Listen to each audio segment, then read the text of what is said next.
때려 패 죽이고 싶어요 진짜. 자, 역사를 가장 역사답게 황연필입니다. 이 김영석의 망언이 있었음에도 불구하고 제가 이렇게 3, 4일 후에 영상을 찍는 이유는 사실상 우리 해방, 광복, 독립은 미국이 2차 세계대전에서 승리했기 때문이냐 아니면 우리 가열찬 독립운동 때문이었냐라고 제가 짧게 쇼츠를 찍었고 그게 1년 전입니다.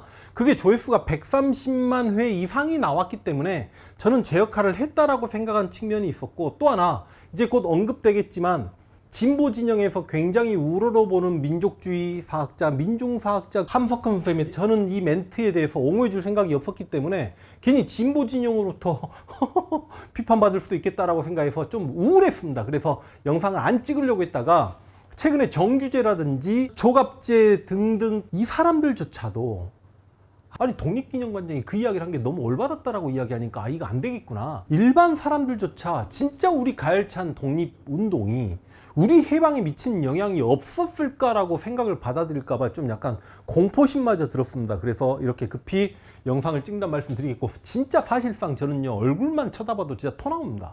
자, 가겠습니다. 이 사람이 무슨 말을 했었죠 옛날에? 일제강점기 우리 국민들의 국적은 일본이었다는 망언을 했죠. 이게 독립기념관장으로서 해서는 안 될 말이었죠. 실제로 일제강점기 우리 국적이 일본인이었다라면 3.1운동은 반국가 시위가 되는 거고 임시정부는 반국가 단체가 되는 건데, 이 당신들 뉴라이트, 이 김영석도 뉴라이트 맞아요. 이 뉴라이트들이 정말 좋아하는 이승만이 임시정부 초대 대통령이었잖아. 탄핵당하긴 했지만 그러면 이승만은 그 반국가 단체 수장이 되는 거 아닙니까? 우리 독립운동가들은 완전히 테러리스트가 되는 거고요. 1945년 8월 15일 광복은 광복이 아니라 만국절이 돼야 되는 거기 때문에 진짜 입조심해야 된다는 쇼츠를 제가 또 영상을 올렸었고 그것도 굉장히 많은 조회수가 나온 걸로 기억이 납니다. 근데 이번에 광복 80주년을 맞이해서 이 김영석이가 우리나라의 광복을 세계사적인 관점에서 보면 제2차 세계대전에서 연합국의 승리를 얻은 선물입니다. 우리나라 광복을 세계사적 관점에서 보면 제2차 세계대전에서 연합국의 승리를 얻은 선물이다. 여기까지는요 저 역시 2차 세계대전에서 미국이 일본에게 승리하고 특히 히로시마에 원폭 투하했다는 거 알고 있죠? 나가사키까지. 그러니까 미국이 원폭 두 방 투하하고 일본으로부터 항복을 받아냈기 때문에 우리가 해방을 맞이했다 인정해야 됩니다. 주지의 사실입니다. 만약에 2차 세계대전에서 일본이 승리하고 미국이 패망했더라면 우리는 1945년 해방이 불가능합니다. 그렇다면 우리 해방은 오로지 미국의 2차 세계대전 승리 덕분이냐? 우리의 가열찬 진짜 독립운동은요 그냥 과장하는 게 아니라 정말 세계사적으로 유래를 찾아보기 힘들 만큼 가열찼어요. 그 가열찬 독립운동은 계란으로 바위치기였고 우리 독립에 어떤 영향을 끼치지 않았냐? 그게 아니었다는 이야기를 하고 싶은 겁니다. 그러니까 미국의 승리로 인해서 우리가 해방을 맞이할 수 있었던 것도 사실이지만 우리 독립운동가들의 노력이 없었으면 2차 세계대전에서 미국이 승리했다 손 치더라도 우리는 1945년 8월 15일 해방이 불가능할 뻔했다는 말씀을 제가 그 쇼츠에서 드렸던 거예요. 무슨 말이냐? 1943년 카이로 선언 자료가 나갈 겁니다. 한국인이 일본인에게 노예적 삶을 살고 있는데 유의하여, 전 세계사적 관점으로 봤을 때 세계사적 관점 좋아하니까 일제강점기에 한국인들은 일본의 노예였네. 인정하죠? 그래서 적절한 시기에 한국을 독립시키겠다. 이 국제적 약속이 어떻게 나왔냐면 카이로예요. 카이로가 이집트라는 걸 알고 계시죠? 미국의 루즈벨트와 영국의 처칠이 만났는데 미국의 루즈벨트가 중국의 장제스를 초청해. 근데 당시 충칭이 중국 국민당 정부 수도였고 충칭에 함께 가 있었던 게 바로 임시정부의 주석 김구였고, 이 김구가 장제스가 루즈벨트를 만나러 간다는 소식을 듣고 당시 임시정부의 주석이었던 김구와 외무부장이었던 조소환과 선전부장이었던 김규식과 국무부장이었던 김원봉과 그리고 한국광복군 총사령관 지창천 이 5명이 장제스를 만나러 가요. 야 장제스야, 너 미국의 루즈벨트 만나는데 미국의 루즈벨트가 태평양 전쟁에서 저렇게 일본을 압도하고 있는데 그래서 곧 일본이 패망이 되면 국제사회에서 우리 한반도 독립을 네가 약속을 받아라. 왜냐하면 이걸 약속받지 못하면 우리는 일본과 함께 패전국이 되고 전범국이 될 수 있는 거예요. 왜냐? 여러분 일본의 식민지들을 한번 생각을 해보세요. 일본의 식민지들 만주. 아니 당시 중국의 주인이 장제스였기 때문에 만주는 장제스게 됩니다. 대만 장제스게 됩니다. 물론 훗날 나중에 장제스가 마오쩌둥에 밀려가지고 대망으로 도망치지만 그러면 나머지 일본의 제대로 된 식민지는 한반도였는데 이 한반도는 독립이 안 될 수도 있는 상황이었어. 왜냐? 카이로 선언의 주요 내용은 뭐냐면 일본이 패망했을 때 1차 세계대전 발발했던 1914년 이후에 일본이 빼앗아간 동남아시아 지역의 영토들은 독립을 시킨다. 그러면 우리는 1910년 일본에게 나라를 빼앗겼기 때문에 우리는 독립이 안 되는 거예요.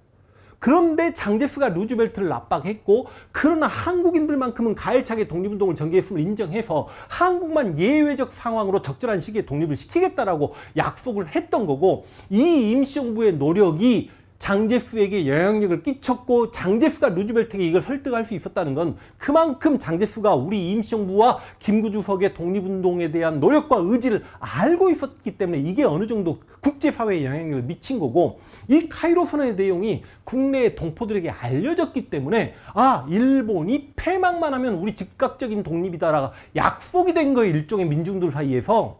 그래서 만약에 여러분 카이로 선언에 적절한 시기에 우리가 독립이 된다는 내용이 들어가 있지 않았으면 진짜 그냥 일본이 원폭 두방 투하 당하고 미국에게 손 들고 항복을 했더라도 다시 한번 이야기하지만 우리는 패전국과 전범국이 될 수 있었고 우리가 해방되었지만 독도를 바로 우리가 찾았습니까? 독도를 국제적으로 우리 땅으로 인정받은 건 1951년에 샌프란시스코 조약이에요. 쉽게 얘기하면 한반도조차도 1951년 가서 샌프란시스코 조약에서 한반도 독립에 대한 논의가 이루어질 뻔했다. 그러면 45년 8월 15일 즉각 독립은 불가능할 뻔했다. 그러면 우리 독립운동가들이 분명히 노력을 했냐 안 했냐? 했다. 그래서 만약에 자식들이 어린 자식들이 아빠 엄마 우리 훌륭한 독립운동가들 많은데 우리 해방은 이 독립운동가들의 노력으로 해방이 되었습니까? 그러면 맞단다. 2차 세계대전에서 미국이 승리했고 일본이 패망했기 때문에 독립한 측면도 있지만 우리 독립운동가들이 이렇게 가열차게 독립운동을 전개해서 그걸 국제사회가 인정하고 그래서 그게 국제사회로부터 우리 독립운동이 인정받게 되면서 우리 독립이 약속된 측면이 있기 때문에 우리가 바로 8월 15일 날 해방을 맞이할 수 있었단다. 독립운동가들에게 고마워해야 된단다라고 아이들에게 그렇게 말씀드려도 된다라고 제가 말을 했죠. 근데 어떻게 독립기념관 관장이 이 말까지는 꾹 참겠는데 이런 시각에서 해방 이후 우리 사회의 지식인들의 필독서로 여겨지던 함석헌의 뜻으로 본 한국 역사에서는 해방은 하늘에 준 떡이라고 설명합니다. 이 같은 해석은 항일 독립전쟁의 승리로 광복을 쟁취했다는 민족사적인 시각과 배치되는 것처럼 보입니다. 어떻게 항일 독립전쟁 승리로 광복을 쟁취했다는 민족사적 시각과는 다른 거래. 독립전쟁 승리로 광복을 쟁취한 건 아니래. 이렇게 우리 독립운동을 부정하는 자가 독립기념관장 자리에 있는 건 용납할 수가 없는 거죠. 제가 이 영상을 찍을 때 조금 주저했던 것 중에 하나가 함석헌 선생님의 뜻으로 본 한국 역사에 해방은 하늘이 준 떡이다. 거저 얻어먹었다. 함석헌 선생님을 인용했습니다. 아 정말 민중사학자고 통일주의자입니다. 독재를 굉장히 싫어합니다. 여기까지는 저랑 비슷합니다. 그러나 저는 개인적으로 함석헌 선생님을 물론 독재에 투쟁하고 독재 비판하고 3.1민주 구국선언에서 문익환 김대중과 함께 했고 통일주의자고 이건 존중합니다만 실제로 항일 무장투쟁에 대해서 크게 의미를 부여하지 않으셨던 분이거든요. 그래서 해방은 하늘이 준 떡을 진보 진영은 해석하기 좋게 이야기하려고 야 우리 독립운동가들이 그렇게 노력했고 민중들이 고초를 겪으면서도 일본으로 변하지 않고 한국인의 정신을 가지고 살았기 때문에 그걸 하늘이 준 선물이다라고 해석하려고 하는데요. 사실상 함석헌 선생님은 분명히 이 책에서 해방은 독립운동가 덕이 아니라 2차 세계대전 미국의 승리 덕분에 도둑같이 찾아온 해방이라고 했습니다. 아니 하늘이 준 떡이라고 했어요. 그러니까 이렇게 함석헌 선생님이 해석했던 이유는 뭐냐면 사실상 독립운동가들 중에 한 명은 김일성이 북한에서 권력을 잡고 있고 한 명은 또 이승만이 저렇게 남한에서 권력을 잡고 있기 때문에 이씨건 김씨건 간에 너희가 독립운동에서 뭘 이 나라가 독립되었다고 말하지 말라는 그걸 강조하는 과정에서 실제로 2차 세계대전에서 미국의 역할을 강조했지만 저는 굉장히 싫어합니다. 진보 진영에서도 함석헌에 대해서 비판할 수 있어야 된다고 생각합니다. 만약에 김원봉이나 김구가 함석헌의 글을 봤으면 멱살 잡았을 정도입니다. 그러니까 쉽게 이야기하면 뉴라이트 김영석이 이 함석헌 선생님의 해방은 하늘이 준 떡이라는 이 자료를 인용했는데 이거는 오죽하면 이승만 때문에 김일성 때문에 우리가 강복을 차지하지 않았다는 그 글을 강조하려는 과정인데 뉴라이트가 이승만을 비판했던 글에서 이걸 가지고 지금 발췌를 했으니까 이게 코미디란 이야기고 다시 한번 이야기하지만 우리 해방은 우리 독립운동가들의 가열찬 노력에 의해서 해방이 되었다는 말씀을 드립니다.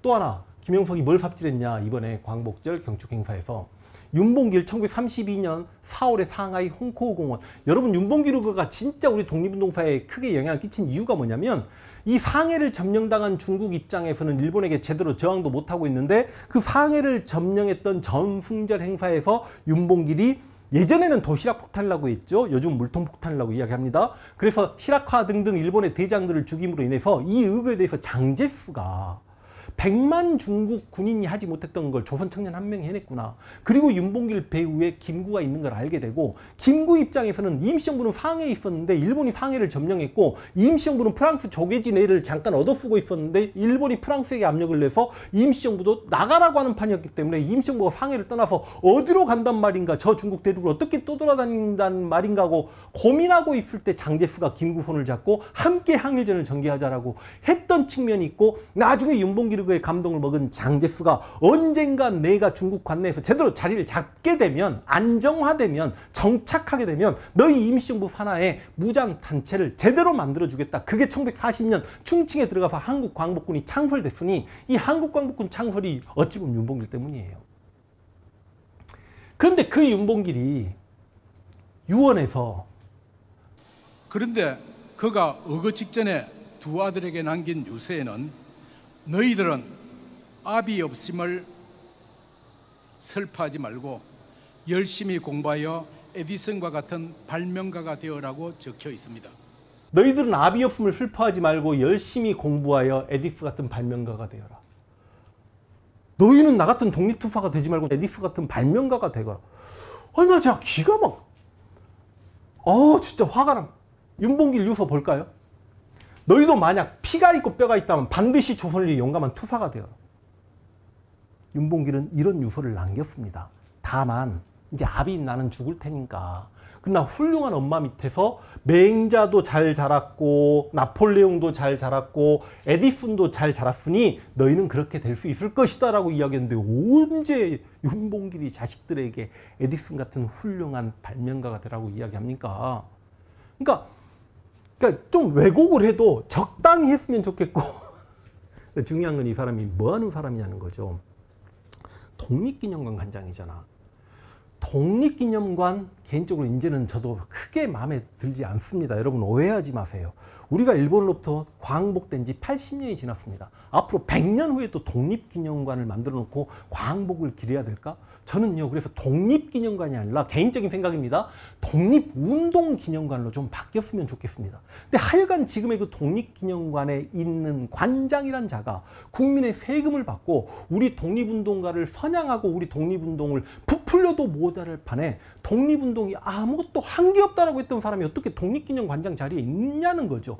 중요한 건 이 역사적으로 좀 도드라진 주장을 해가지고 정치적으로 오른쪽에 쏠려가지고 보수 정권이 권력을 잡게 되면 역사 권력을 손에 쥐려고 했던 이 뉴라이트, 실제로 역사 4대 기관장 자리를 뉴라이트가 전부 다 가져갔지 않습니까? 지금 현재 역사학계에서는 뉴라이트를 해야 블루오션이야. 지금 그걸 이용해 먹는 새끼가 감히 독립기념관장에 있으면서 이 전국민의 독립운동가를 존경하는, 그리고 1945년 8월 15일 광복에 우리가 기쁨을 표하는 우리 더군다나 80주년에 이렇게 찬물을 끼얹을 수 있냐.